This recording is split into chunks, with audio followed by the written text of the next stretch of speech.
low ground. And, of course, with the 3 bases positioned at the back, you can easily go macro mode. Yeah, for sure. It's also your third base, very easy to secure, as you sort of alluded to. And now, with these distances, you're right, Zerga's going to be very happy.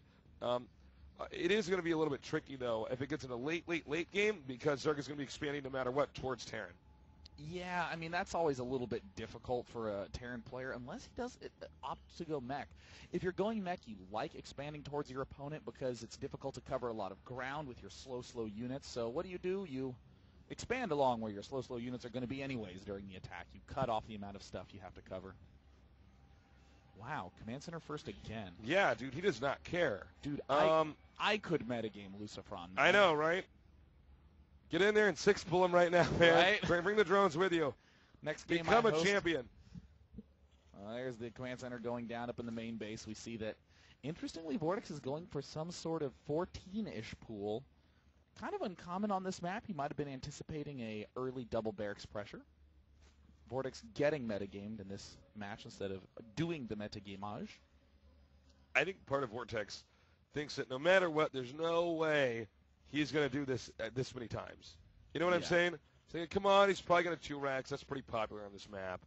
But no, not going for it. Now, there are a number of builds that you can... Oh, wow, this is interesting. VortiX actually... going for the Zerglings before the Queen. Is he going to go for Zergling number 6? Let's see. Wow. Okay, he might do some serious aggression here.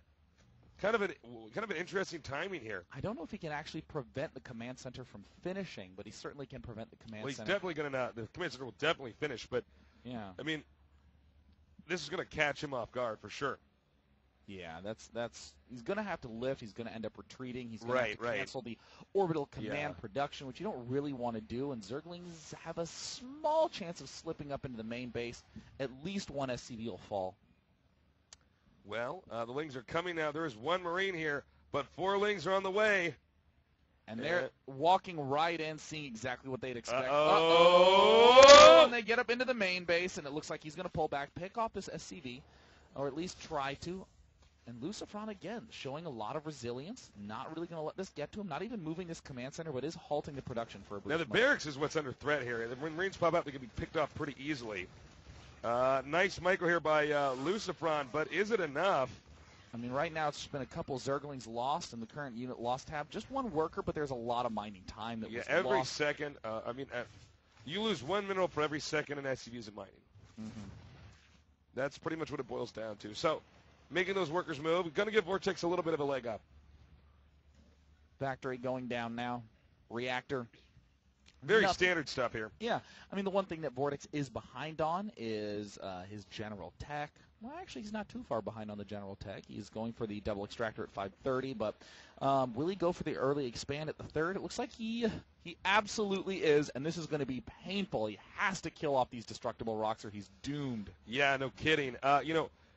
It's really hard for Zerg to defend this if the rocks aren't gone because Queens are so slow off creep. You can do so much damage. We've even seen, barracks timings where they just send the Marines over there and force it to cancel or kill it. Yeah. I mean, the double Hellion now coming out with the Starport Banshee. I mean, everything's looking very standard for LucifroN, but also quite good for LucifroN. These destructible rocks being up just totally suck for VortiX. Yeah. Excuse me. Well, you got Ling speed starting up now. I feel like this game could look a little bit similar to game number 2. You know? But we'll see. I think these guys have been playing so well, especially considering they seem to be very evenly matched despite knowing each other's play styles so well. Yeah, I mean, this is an unusual situation to be in right now for a Zerg player who's used to always having this comfortable 3rd. LucifroN's going to be putting on huge pressure. I mean, everything's locked up at the 4th or at the natural. But I mean, what do you do to stop this base from dying? Well, I don't think he's going to kill off the 3rd. I think the Hellions are going to deny drones from being there, but Hellions suck so much against buildings. He can get rid of these creep tumors, though, and that is a little bit of a nuisance. Nice cancel. Extra geysers going down for VortiX, layer en route. Everything's looking pretty typical, but still I'm so worried about these destructible rocks not being down with this expansion done. He needs to get a queen, needs to get some sort of protection there. LucifroN, again, very bold with his command center placement, not messing around at all. Banshee moving out now. Again, nice cancel there. VortiX is on point here. Oh, my God. How many cancels have that been in a row? I can't even believe he's still trying to make the creep trimmers back and forth there. Well, this is smart because he's forcing VortiX to stay here, or he's forcing LucifroN to stay here instead of go up to the third base. I mean, LucifroN's probably just giggling, thinking how cute it is, but VortiX needs some sort of defense there, and now that the Banshee has arrived, he's just going to head straight up to that top base. I feel like that's so much multitasking time lost, though. Well, we got the Spore Crawler almost done here in both the main and the second. Infestors on the way. Well, Infestation put on the way, so Infestors will be out soon. And Terrence taking a third. Once again, Mech going down. I think this is the right choice in this situation on this map. He can take this as his fourth base and begin curling up along the left. Hellion Banshee still putting on pressure at the front, but suddenly LucifroN is up against a lot of Lings, and he is going to not quite get surrounded. Half his Hellions end up falling, but with that cloak, now all of a sudden the Queens are off creep. There's no detection, and LucifroN is just getting... Two Banshees closing in here, but they do back off. I am surprised they didn't scan there and get more of the creep, but, yeah. You know, probably a lot going on here. LucifroN is always leaning more towards the defensive play, more towards the retreat. He's not somebody who overextends. VortiX doing those ever-popular Zergling counterattacks, popularized largely by Life. Used them to great success in everything he's ever done related to StarCraft. Well, third base is finally done. 1-1 here for Mech on the way for LucifroN. And, VortiX going for two more gases. The fourth base eventually is going to be acquired here by the Zerg in the top center. And I think he's probably going to get, one more tech lab and then one more reactor there on those factories. We'll see, though. I mean, LucifroN is a guy who likes to go for the double tech lab, but I'm not so sure how much I like that. In a position like this, you need to start ramping up the pressure. You need the Hellions to really kick into high gear. There's two tech labs. Wow. Oh, wow. We were both wrong. Okay. Well, interesting. He really wants to go for the just defensive play. I mean, right now, I'm increasingly worried about VortiX. About LucifroN, because VortiX is going to be teching up to the Hive soon. We see the 1-1 finishing up. No doubt, Ultralists are going to be part of LucifroN's, part of VortiX's plan. So LucifroN is still just going for this Hellion Thor mixture. What's key is that LucifroN does not decide ahead of time that VortiX is going for Broodlords when he's not. That's what really cost him that game, almost cost him that game in game number 1. We see this continued Hellion harass barely getting out of the way of a critical fungal growth that would have just completely shut down that harassment. No Hive yet, but we do have the Glial Reconstitution, the Roach Speed, the fourth command center now going down for LucifroN, who doesn't yet have these nice complete wall lofts. Even this is a little bit of an entrance that allows Lings through. Yeah, not perfectly tight. Kind of weird that he's neglecting his third, though, don't you think, LucifroN? Yeah, he's like not killing the rocks. He did not kill the rocks. Okay, he did not kill the rocks. And it's just sort of there. Both players have their rocks. You know, I don't know what they know that we don't, but that doesn't seem to make any sense to me. I don't see the benefit of actually not having access to defend your third base. And there he goes. All right. Wow. Yeah. I mean, right now this is completely undefended. I mean, just. And he was even making that fourth command center at the third base, which is just really weird too if it's not safe. Yeah, LucifroN now moving all the way up to this top side. Wants to see if he can poke at this Expo, but again, you got to be careful with Hellions when your opponent finally ends up with some Infestors, because you know there's something hiding on the other side. Oh, Neural Parasite again proved highly ineffective in the last game, but it's still a reasonable ability as long as you have enough ground units like Infested Terrans, Lings, Roaches. Nice fungal there. We'll clean that up, and he's gonna get another one off. Oh, VortiX brutal. Is really good. He gets every single Hellion.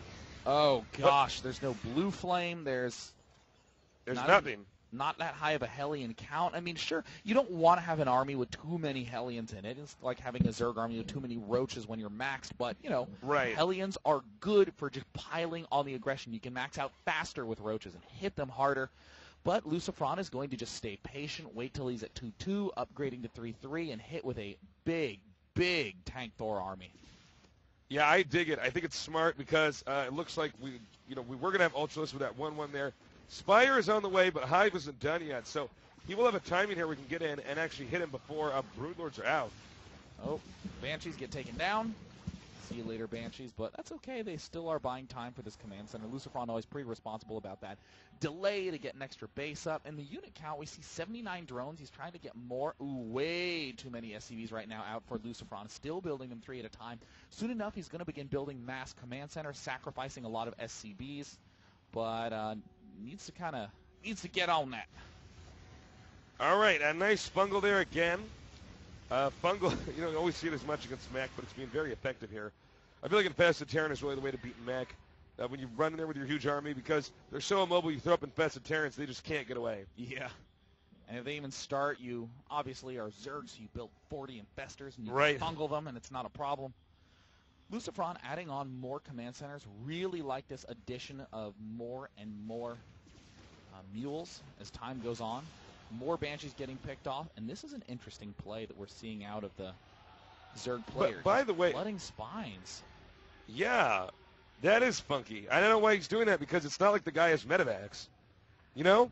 Looks like he just wants to make certain that if he gets the super immobile army, Hellions can't counter. Yeah, that there's no possibility of countering VortiX. I guess that's the case then. So he's moving up here now.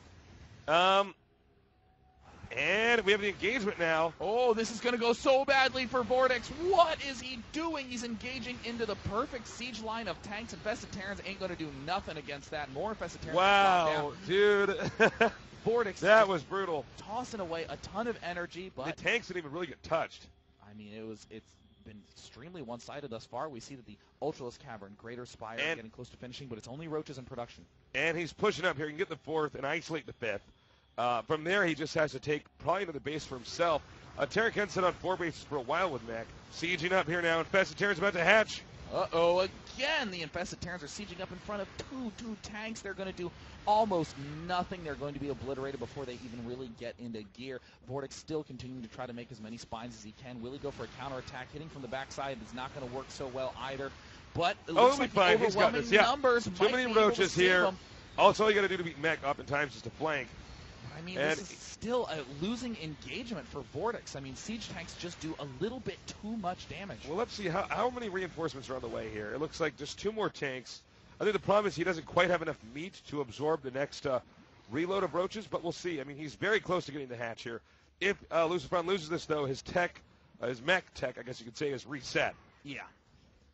It's all going to come down to the production structures. VortiX is now stockpiling more Roaches, trying to swing in from behind. He does have the Ultralisk Cavern up in his main base. Chitinous plating hasn't been started, but a couple Ultralisks can turn the tide of this battle. Ooh, man, just to get a nice pick off of that Thor at the front. Can he eliminate these tanks out? At the very least, delay this push a little bit. Roaches having you know what? Maybe not. Spread, but no, the Banshees and Vikings arrive. Pretty scrappy push here.